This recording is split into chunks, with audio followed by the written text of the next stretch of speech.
যোৱা কেইদিনমানত আমি আমাৰ সেক্ৰেটাৰিয়েটত মই আপোনালোকক পিছত দেখুৱাম আমাৰ এটা ই-ফাইল ব্যৱস্থা এটা আমি আৰম্ভ কৰিছো ই-ফাইল ব্যৱস্থাত চৰকাৰলৈ অহা প্ৰত্যেকখন নথি আমি ৰেজিষ্টাৰ কৰো প্ৰত্যেক ফাইল কাৰ ওচৰত কিমান দিন আছে সেইটো আমি দেখা পাওঁ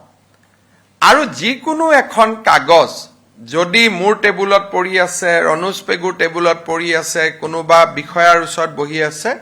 আমি তাক স্পষ্ট কৰি চাব পাৰো যে বৰ্তমান অসম চৰকাৰৰ সচিবালয়ত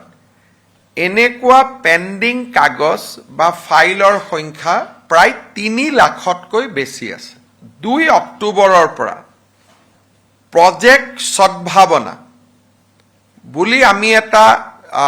কাম আৰম্ভ কৰিম যে 2 অক্টোবৰৰ পৰা 31 জানুৱাৰীলৈকে আমাৰ অসম চৰকাৰৰ ভিতৰত যিমান পেন্ডিং কাগজ আৰু ফাইলছ আছে আমি সকলোৱে তাক ডিসপোজ কৰিব পাৰিম এটা পোৰ্টেল হ'ব য'ত নেকি ৰাইজেও আবেদন কৰিব পাৰিব যে মোৰ অমুকখন কাগজ জমা হৈ আছে চৰকাৰৰ নজৰত নাথাকাও যদি কিবা কাগজ আমাৰ সচিবালয়ত পেন্ডিং হৈ আছে তাকো ৰাইজে লিখিব পাৰিব